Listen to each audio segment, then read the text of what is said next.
Okay, hello and welcome to Weimar Culture, Class 25. I'm Matt Biro, and today we're going to talk about Fritz Lang's epic crime thriller M from 1931. So, Fritz Lang, one of the most famous directors to emerge from Weimar cinema, also has a tremendously important career in the United States.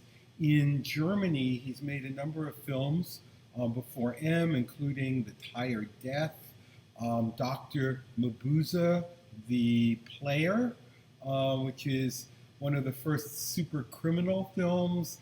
Dr. Mabuse is the criminal mastermind that keeps outwitting the police. And then he did a film, Die Nibelungen, which is about German myth. Then he did Metropolis, which you've seen, an early science fiction film. And then he does a film called Spies, and then later on M, which are both crime thrillers. In the United States, he does a number of important film noirs, which what we would call them dark, often depressing crime films with anti-heroes. Fury being the first one, The Big Heat from 1953. You see at the bottom of the screen an incredible Jimmy Cagney performance of kind of a psychotic criminal. So, very key director in both Germany and later on in the United States. Okay, what is going on in M? And remember, I sent you a link so you can see it through by getting access through Merlin. It's an incredibly entertaining, good movie. So really do watch it. It's super cool. I'm going to describe the story, but instead of just describing the story, I'm going to make an argument about this. This is my take on what happens in it. So I use some of the plot details in a very compressed way, but it's really to make a broader argument about what I think is powerful in the film and what I think is still perhaps problematic.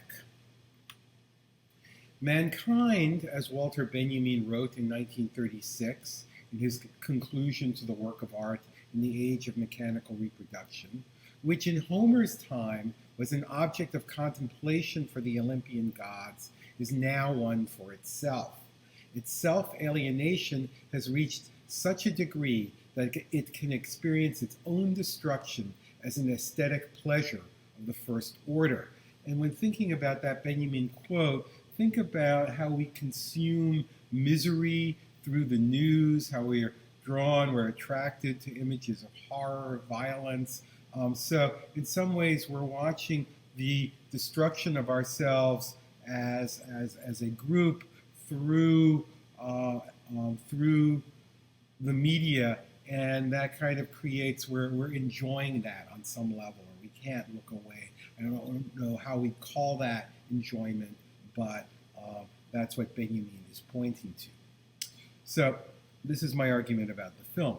Because of the way it aestheticizes the process of surveillance, Fritz Lang's epic detective film, M, of 1931, can serve as a paradigmatic example of what Benjamin feared the most.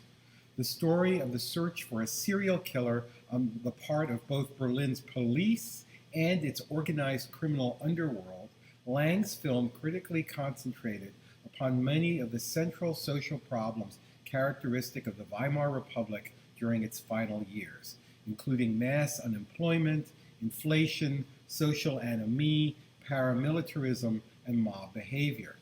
The film's social critique was blunted, however, by its innovative narrative and visual techniques, powerful devices that inspired its audiences to identify with different forms of technologically enhanced visual and oral spectatorship.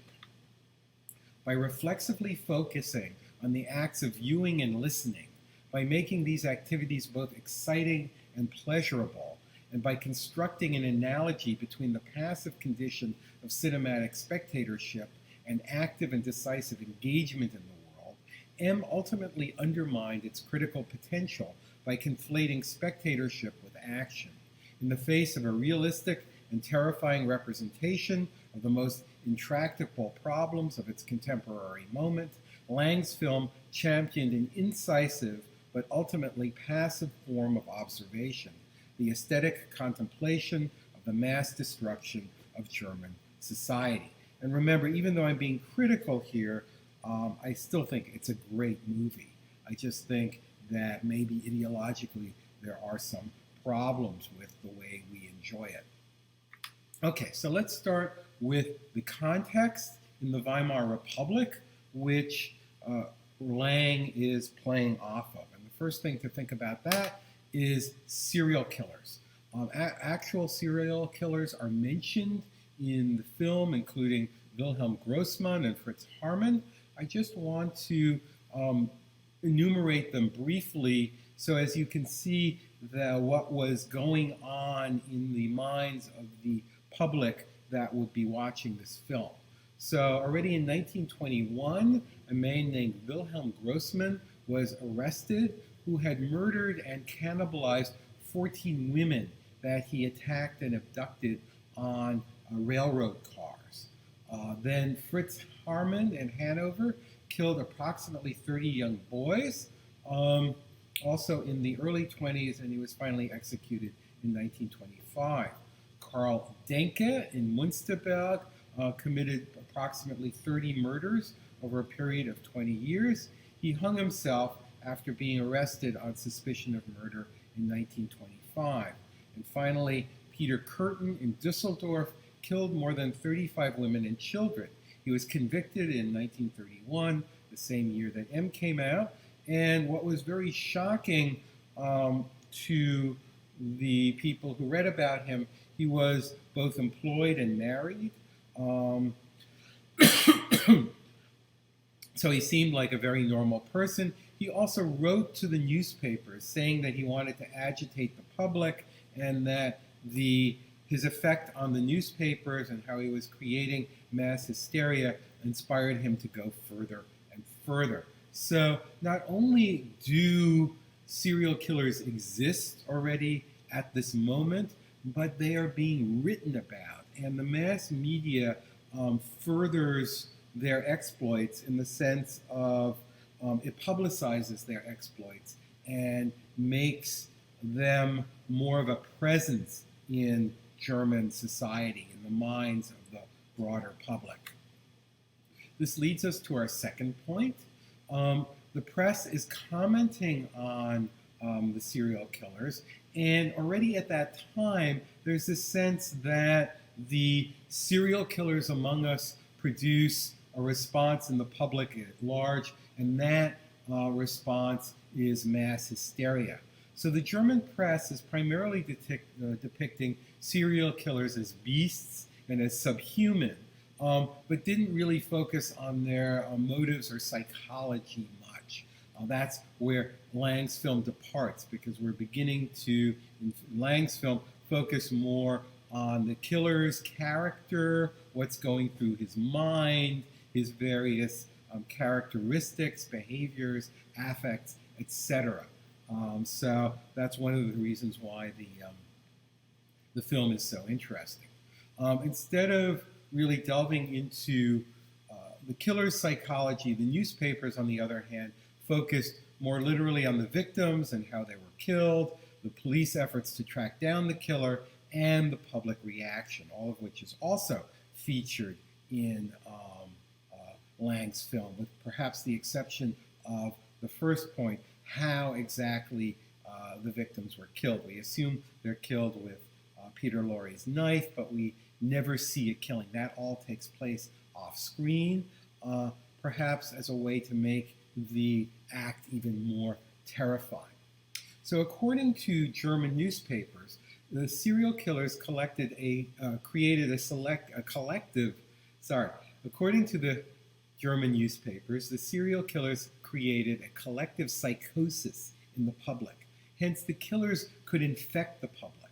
In the case of both the killers and the public, there was a feeling that they needed to discharge their psychoses on innocent scapegoats. And we see that play out a lot in the film. So, and then the last point that I want to make about kind of this mass hysteria is there's some paralleling in the public discourse between serial killers and prostitutes and Jews. And you should think of the Peter Lorre character as a paradigmatic example of the outsider again, a foreign virus that invades the German uh, body of the people and infects the public with hysteria, with violent reactions, simply by his mere presence. And it's probably not an accident that Peter Lorre, the very young Peter Lorre, who's 25 or 26 at the time, was picked for this role. He is a Jewish Hungarian actor who was getting a lot of attention in theater in Germany at the time. He had moved to Berlin, and later on goes on to the United States, where he has a very successful career in Humphrey Bogart movies. He's in I forget the movie, the 1945. Never mind. But but Peter Lorre kind of being identifiably non-German in this movie, despite his excellent German. He looks atypical for a German. He's not tall, he's not blonde, he's a little corpulent. There's a kind of a narcissism there. He's kind of good-looking, ugly. He's not a traditionally good-looking person, but he's very charismatic, as we're going to see. And that marking of the killer as the outsider in the movie, just through visual appearances, I think is important. Okay, more social context. What's going on right now here is Germany is beginning, the Weimar Republic is beginning to break down again. There's a huge growth in unemployment. In 1931, when the film comes out, there are 5 million people employed. In 1932, there's 6 million people employed. So rapid increases in unemployment and more homelessness, as we're going to see. There's also inflation, with the government trying to control the currency. And then there are also banking crises the year this film came out. Banks having to shut down because of runs of people on them trying to get their savings out. In response to this social chaos, there is also the growth of the police state. The Weimar government begins to take more and more control. They're arguing that as they're entering more and more states of emergencies, the government has to make decisions quicker. There can be less back and forth with the representatives of the people. In Parliament, the president has to take charge. There's also amplification or strengthening of the armed forces and the police.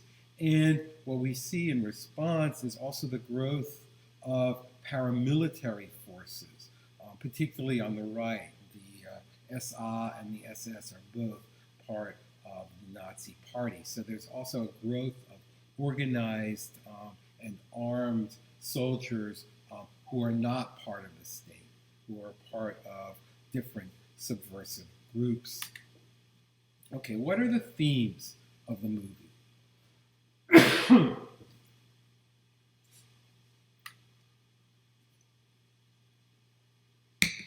Well, the first is rationalization. So note that the police, the criminals, and the beggars are all organized into hierarchical groups. They have membership numbers. They have clearly defined leaders, etc.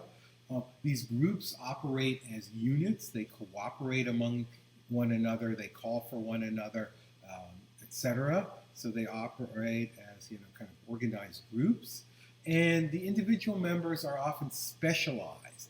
The police have different departments that don't always communicate. We see that at the end, where the chief of the robbery division goes to one of the main characters, Lohman, the chief of the homicide division, to get him to read about this strange break-in in an office building. and and that's where Lohman makes the connection that they broke in to steal the murderer. We also see, there's also often a distinction between the plainclothes police and the uniformed police.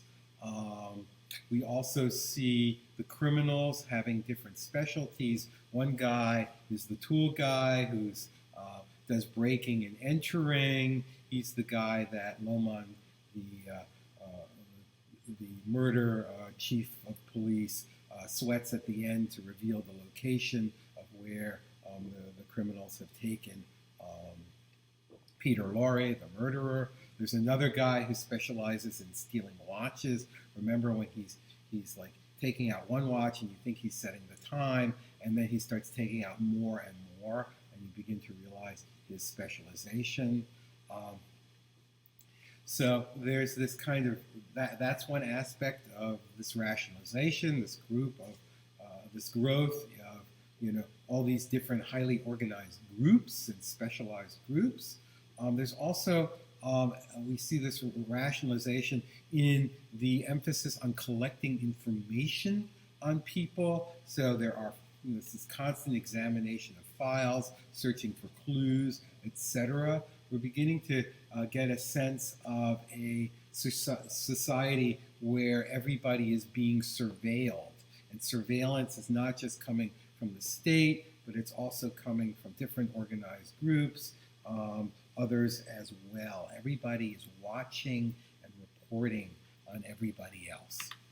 In addition, and when we talk about rationalization, that's a sociological concept that literally means everything becoming more rational, organized, instrumental. So, continuing, point two really, the collecting of information. There's an emphasis overall on surveillance and control. And you see the beggars working as a surveillance network where the blind guy who's not blind kind of starts, sees something or hears something and begins to notify his buddies to keep a watch on this guy. Then there's the other blind guy, the balloon seller, who really is blind. Actually, he's the one who notifies other people to follow Peter Lorre. There's also an automatic alarm system in the office building. Remember, the night watchmen are shown not just having to patrol, but having to key in to these different boxes on different floors of the building at certain times, or by a certain time in order for an alarm not to go off. There's also this growth of bureaucratic language in the dialogue. Schlenker, who's translated by safecracker, he's the guy, he's often in leather trench coat and a bowler hat. He's the guy who's played by Gustav Gründgens, an important German actor. He's the leader of the criminals, and a lot of his language echoes later Nazi language. He talks about his criminal enterprise as his business, and then in the end, when they are judging Peter Lorre, the murderer character, he talks about not killing Peter Lorre, but rendering him harmless. So there's a growth of language that conceals violence, conceals injustice. So rationalization in the film is not represented very critically. Instead, it's interesting, it's exciting, and obviously making the world more rational, or the world becoming more rational in various ways, is not a bad thing, but it can lead to unforeseen problems. So we have to think about how we mitigate the problems entailed by this very rational, instrumental way of looking at everything. So you don't want to stop it, but you want to constantly be on the lookout for the problems that arise when you treat everything else in the world too objectively, too calculatingly, and you want to stop those problems whenever they start to emerge in order to create a balance. Okay, so we're also seeing a lot of social chaos in the film. Lang is trying to represent what's going on around him in the Weimar Republic. We see homeless shelters. The trial takes place in a distillery that is bankrupt. We see all sorts of individuals who are at risk, poor, criminal, addicted. So we see prostitutes, we see beggars, we see a lot of drinking, card playing. We see signs of inflation where the beggars are eating, the prices of the food keep going up. You remember the chalkboard, which has all these sandwich prices on it, and it's we see the proprietor erase one price and put in a higher one. Another big sign of the social chaos is the film's overall message that children can no longer be adequately supervised. The children are going off and disappearing and being killed by the murderer. But even before that happens, the car almost kills Elsie when she's crossing the street. A policeman practically leads her to the murderer. So the kids are threatened not only by Peter Lorre, but it seems like the whole society is not seeing the danger that they're in. There's also a sense that Lang gives us of the breakdown of human values that starts very early on when you think about the song that the girl is singing in the beginning, Warten, warten, nur nicht heute kommt da, which is basically counting point. It's like eeny, meeny, miny, mo, but she's talking about a dark man coming and taking the child away. So it's eeny, meeny, miny, mo. You are out.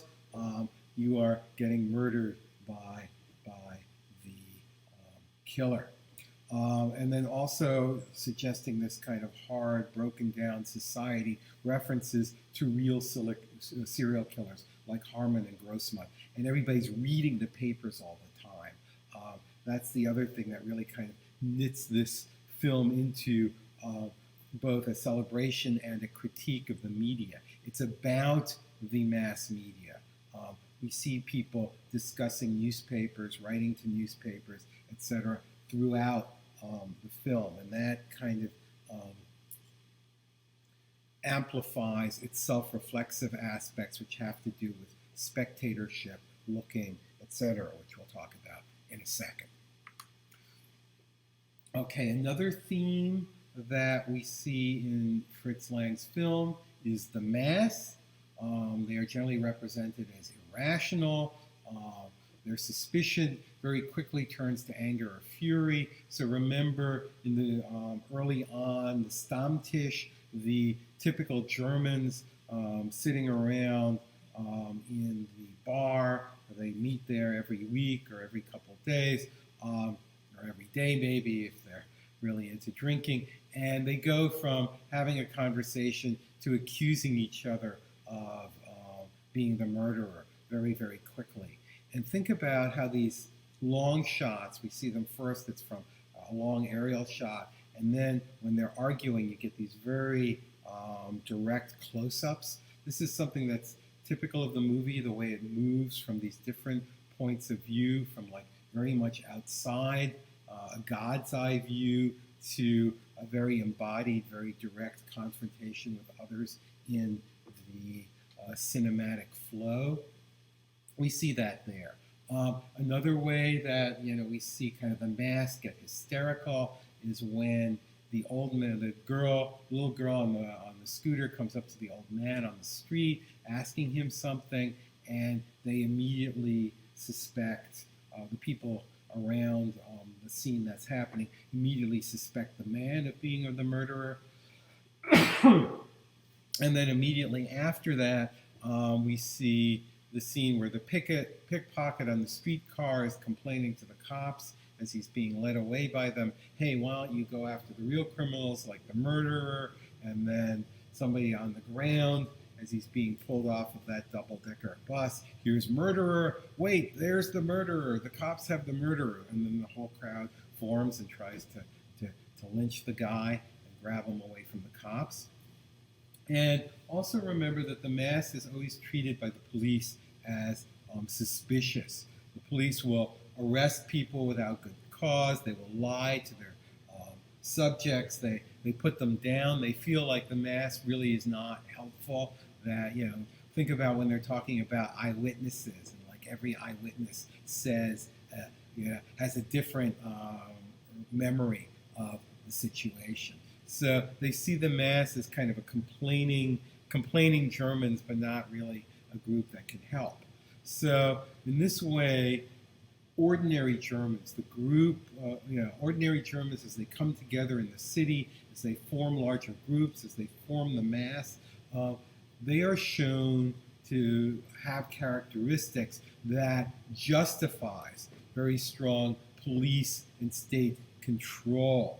I mean, the film might be critical of the police in the sense that it parallels them so much with the criminals in a way like Bertolt Brecht's Threepenny Opera does. But ultimately, the film seems to side with the police, not with the criminals. And the way that it depicts them, I think, is supposed to show them as real cool, tough guys rather than as kind of a sinister, controlling force. The mass media, as I said, is often represented in the film. So Peter Lorre, the murderer, writes to newspapers. Frau Beckmann, who's Elsie's mother, the woman who's waiting for her daughter to come home in the beginning of the film, and her daughter never comes home. She buys serial novels. That's the guy who comes to her door. He's selling her like popular fiction. Information posters are everywhere. Kiosks of advertising, a poster about Peter Lorre, etc. Then you also have these great scenes of commercial streets with shop windows anywhere, places where you dress up, you go to be seen, and to look at these beautiful displays of products, objects that inspire desire.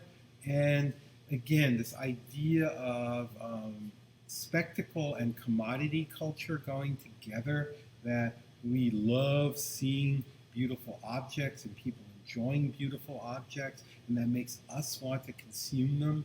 And then think about how oral the murderer character is, how Peter Lorre is always eating and drinking. He loves sweets, he loves alcohol, how he's always touching his face. So there's this sense of consumption everywhere. So the mass media, as we see it represented in the film, is shown to be everywhere, is shown to be connected with mass hysteria, and is very strongly connected to commodity culture.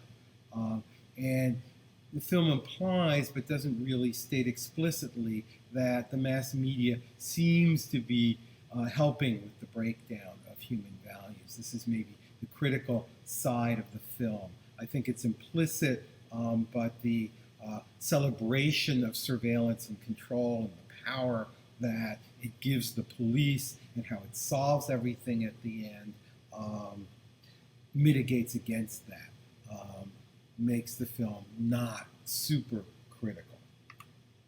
Okay, so the murderer is another key figure. As I said, it's played by the Hungarian Jewish, later American actor Peter Lorre, who has a very successful career in the United States.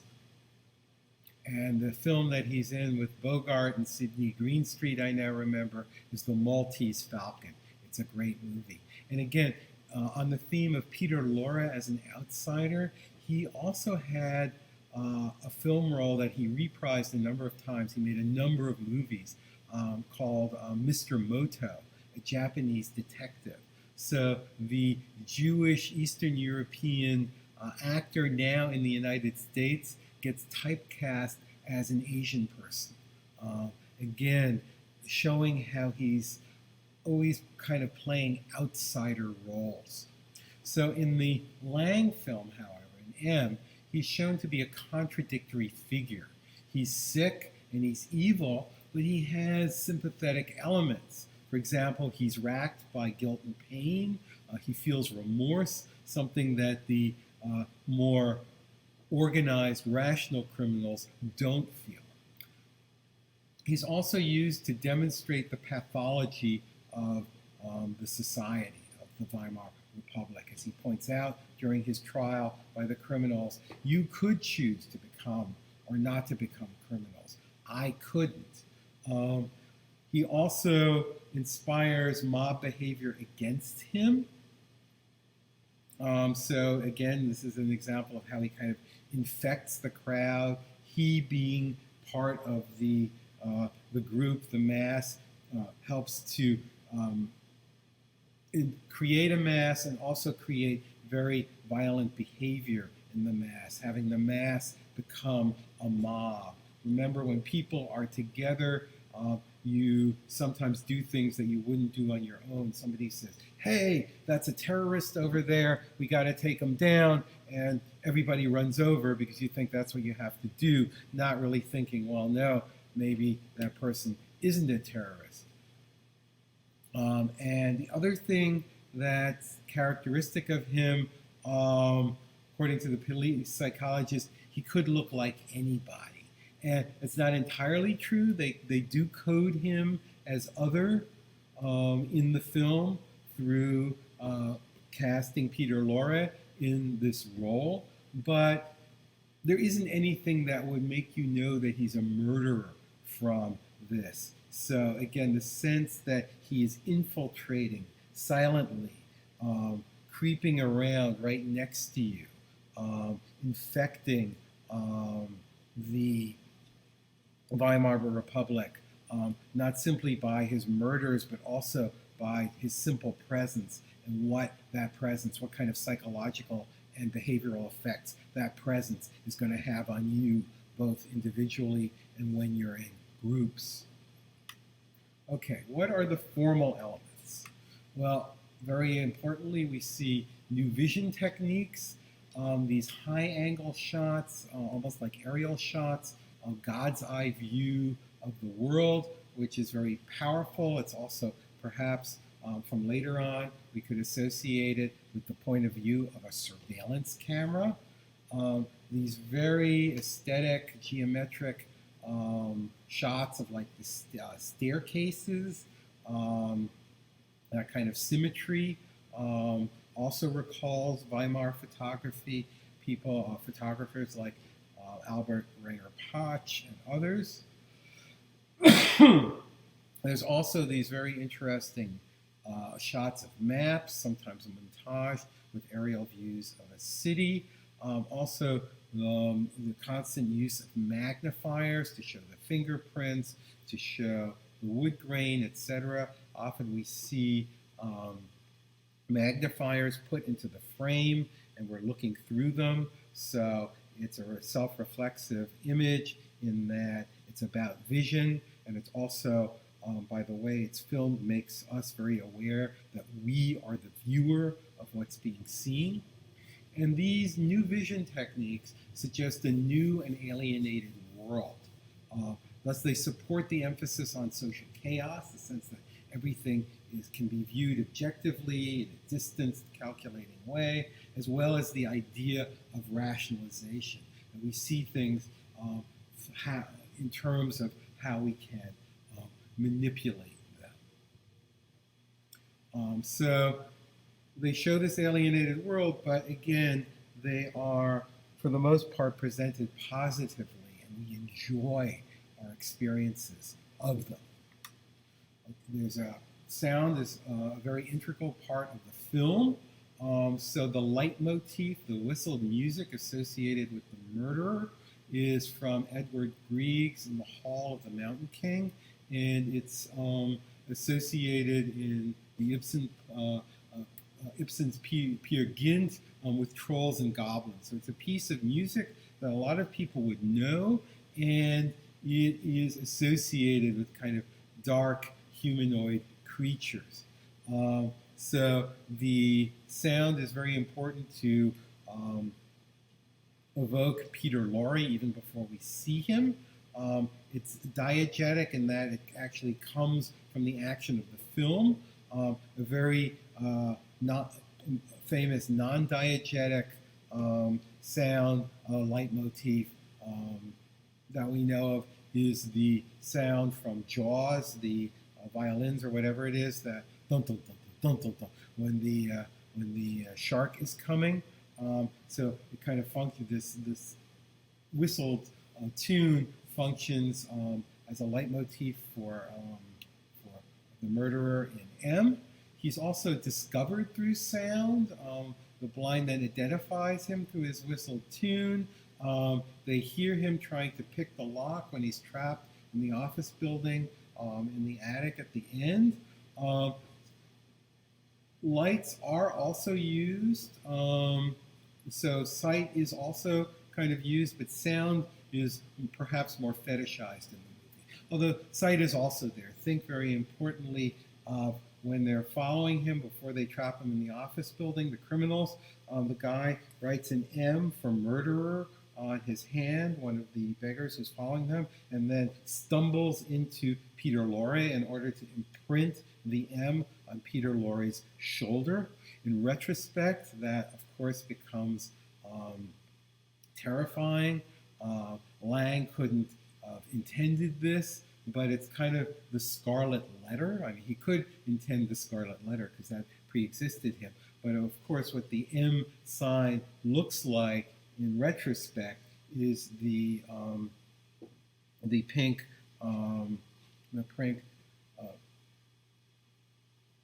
stars of David that were put on Jewish clothing to identify them as Jews, both under the Nazis and then in the concentration camps. Another interesting thing to think about in terms of surveillance and detection, sound is what the criminals primarily use, while writing is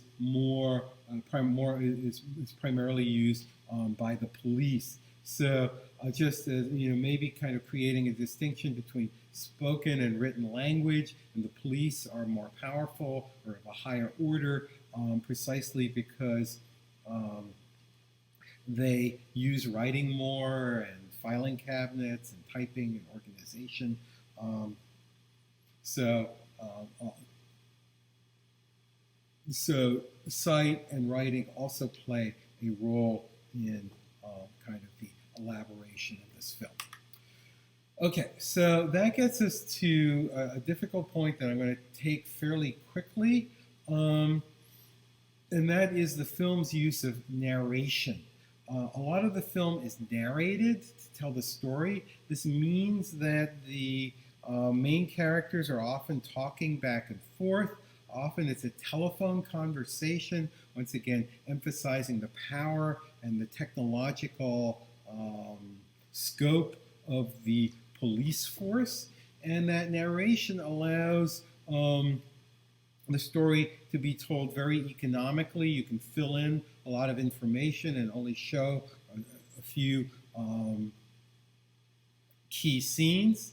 You can kind of ascribe motivation, so you can give a lot of information that you don't have to visually represent through action and dialogue, etc.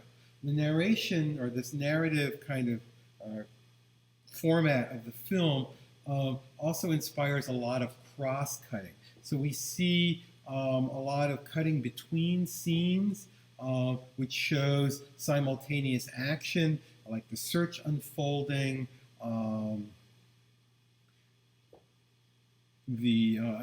at different moments of the film, or when we are waiting at the beginning of the movie for Elsie to come home, all the empty places that are shown, showing these different locations where, in this case, nothing is happening, but that's an action because she's not present, so we get more and more worried about her. So it's cross-cutting used to show simultaneous action. It's also used to show parallels. So when they're cutting between the different examples of the mass becoming a mob and attacking a scapegoat because they fear that he is the murderer. So we see, in that case, it's like showing that this kind of mass hysteria is everywhere. And the cross-cutting is also used very clearly to show parallels between the police and the criminals. Particularly when they're discussing what to do about the murderer, they are cross-cut. They're both sitting around. They're all sitting around tables discussing what their actions should be. There's a very strategic use of off-camera space. Think about, in the beginning, Elsie Beckman's disappearance signaled by her empty place at the table, the empty staircase. Violence occurs off-camera with the ball rolling, with the balloon caught in the high-tension wires, which allows us to imagine the worst. The police arrive before we see them. At the end of the movie, before that, Peter Lorre is confronted with a witness to the fact that he's a murderer in the blind balloon cellar. And once again, the hand comes in from outside to his shoulder. And that's the first thing we know, that somebody's next to him. So there's a sense of, off camera as being violent and dangerous.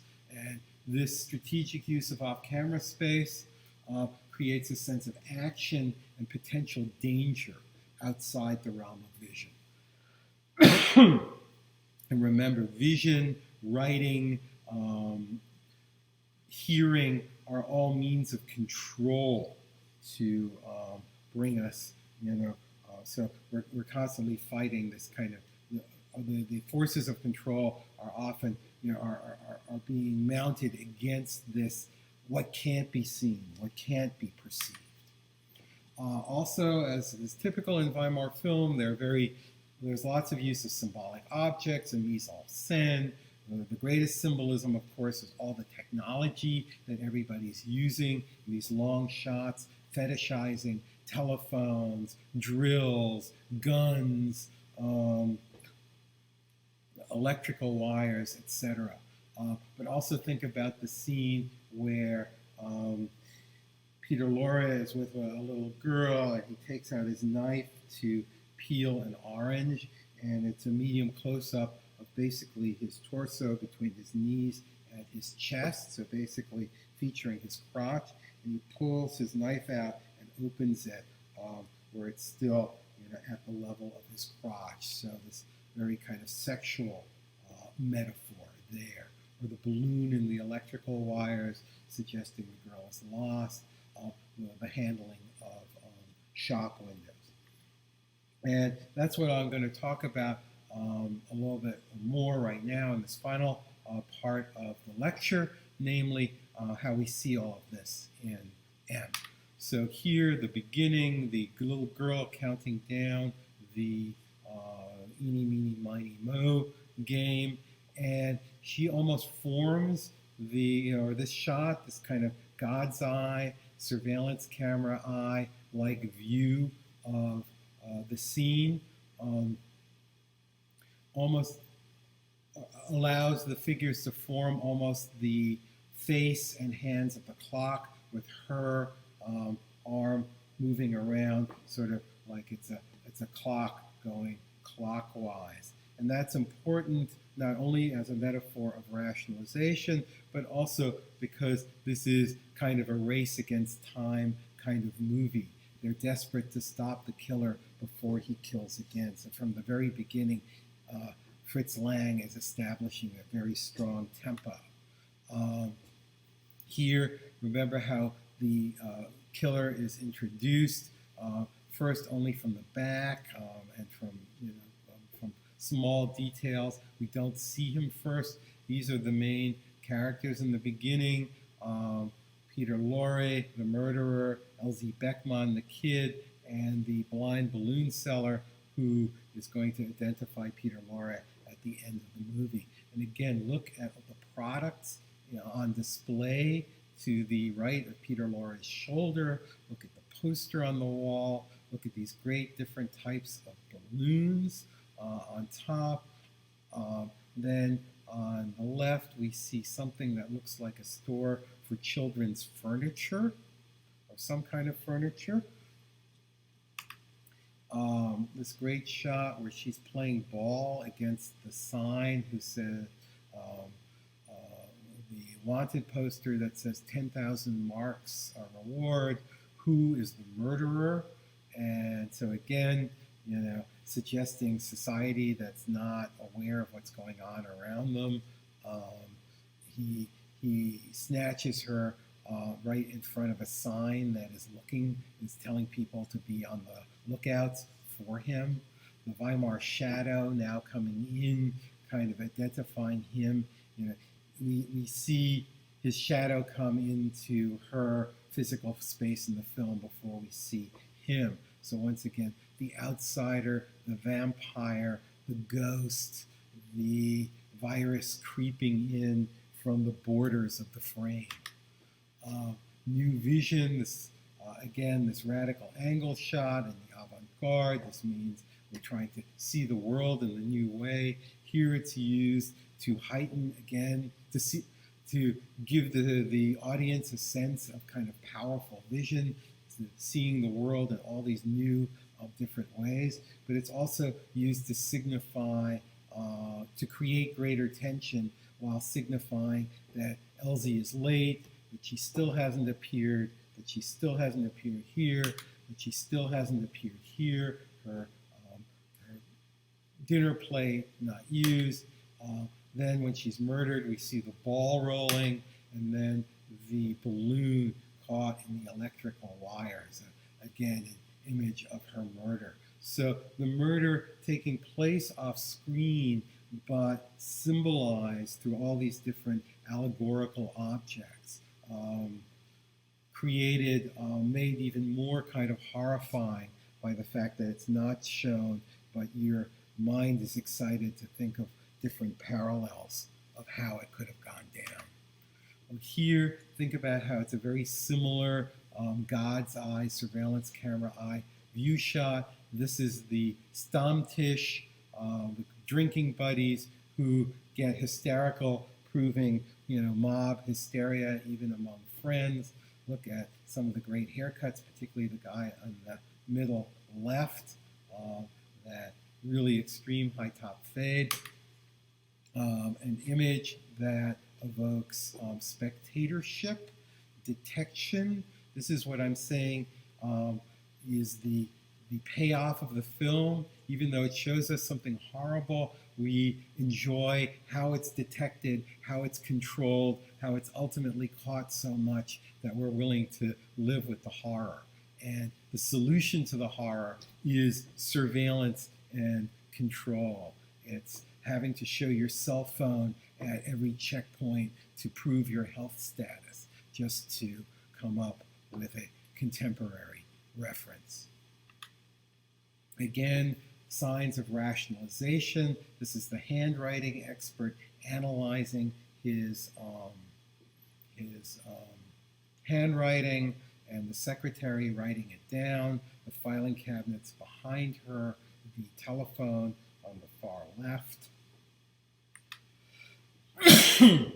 Peter Lorre, the outsider, much more sensual Eastern European features than the typical, more Aryan-looking German. His charisma also suggested by his extreme kind of actorly character. This makes him seem, again, like he can fit in, he can kind of slip through, pass for normal, and then suddenly turn on the dime and murder. Look at all his hair care and face care products in front of him. Again, mass consumption, a kind of narcissism that Peter Lorre is very good at portraying. Obdachlos, homeless shelters. So the representation of what's actually going on in the Weimar Republic in Berlin right now. All these men sleeping together because they don't have any place else to sleep, with their hats and coats hung up behind them on top of their beds. An image of prostitution in front of a bar with a cigarette stand down the corner. You can see the sign. So you see not only kind of the hip clothing of the prostitutes, but also kind of a representation of their locale, what their locales looked like. Credit is dead. Just again, kind of, this is the hangout of all the organized beggars. Okay, these shop window scenes are really amazing. Look at these beautiful products, like some kind of, I don't know what that castle or machine is in the shop window, but it's got these like, but you see this happy moon overhead. You see the mother and the daughter looking at this incredible display of children's toys.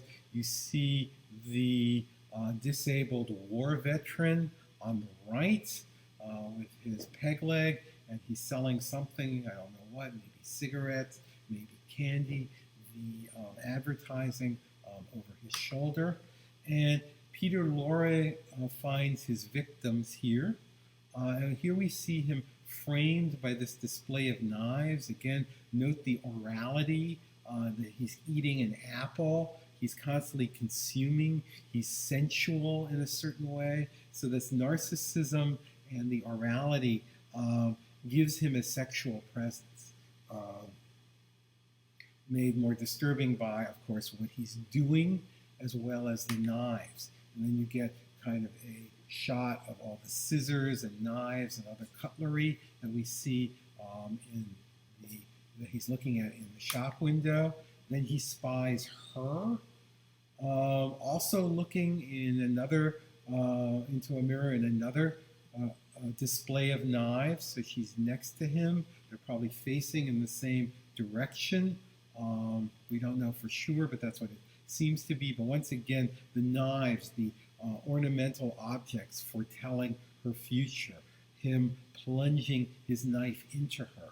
So again, the mode of murder, even though it's never shown, is represented as kind of having this sexual or penetrating element.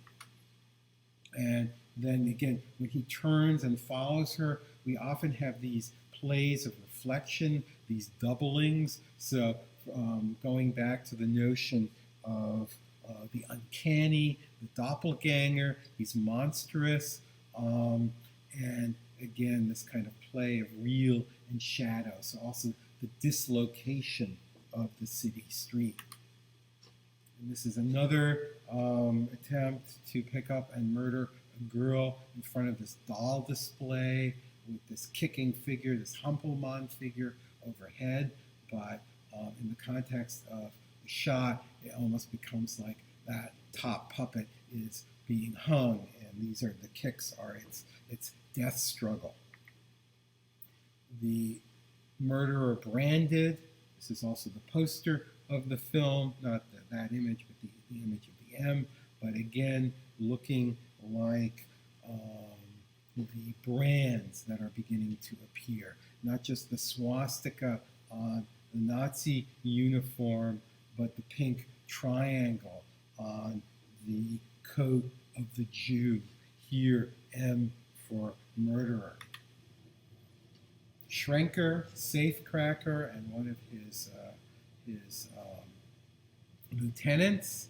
And again, note the cane, note the technological augmentation, the criminal lieutenant on the phone, getting some information. Not just Peter Lorre, but everybody is pretty oral in this movie, pretty addicted to consumption. So you see the smoking, also the kind of the fashion, the bowler hat, the leather trench as a sign of Schrenker's importance as the head of the criminals. Lohman, fatty Lohman, thick Lohman, a very weird shot. This is the head of the chief criminal, the chief of the murder investigative unit, framed by a map. This is by a map in the background, so I'm showing his technological perspective. He has a cigarette holder. That becomes also one of his trademarks. It's a very weird shot, obviously, because it's not very attractive. And again, it almost has a kind of a phallic overtone to it, let's say. It's hard to tell exactly why Lang did it. It might be because he just tends to choose these new vision shots to keep the film interesting. So that might be one reason. Or maybe he does want this kind of phallic symbolism to start penetrating the film. Suddenly you begin to see the cigarettes and the cigars in different ways. This is the criminal trial with Schrenker, safecracker, in the foreground talking. And again, off-camera space as dangerous, as needing to be controlled. This is when the blind balloon seller identifies Peter Lorre. And again, the irony of the blind being able to be a witness. But the point is that our senses can be magnified. So this guy who has gone blind, his hearing has become better and better. And he thinks about it more. He's able to make more differentiations. So he was instrumental to the capture, and he's also instrumental to the identification. So again, I read this as kind of a play for the power of technology, how our limitations open up in perception, open up other avenues of perception to get stronger, open up ways for us to make other avenues collect more information.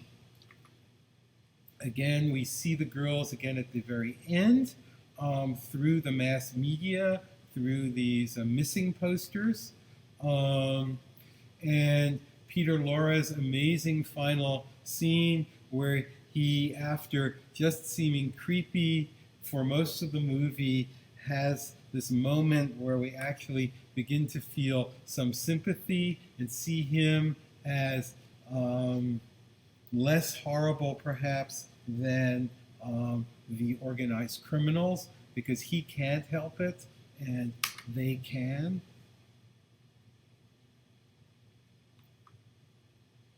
And then the ending where the law comes in, once again from outside, and arrests all the criminals and takes Peter Lorre away. We see the court suddenly, and then we see these figures. So the grieving mothers. So think about this. How does this film end? It ends by saying ultimately it's the mother's fault. So the way I read this is the male world of kind of technology and control, the detectives, the people who can find the murderer, they're not to be blamed ultimately. They functioned when they had to. It was just the mothers who didn't watch out enough. And what's the answer? It's increased surveillance. We need to keep even closer watch on all our citizens. So in the end, despite the greatness of Fritz Lang's M, control, rationalization, surveillance wins out. The police state is beginning to emerge. Thank you, and have a great rest of your day.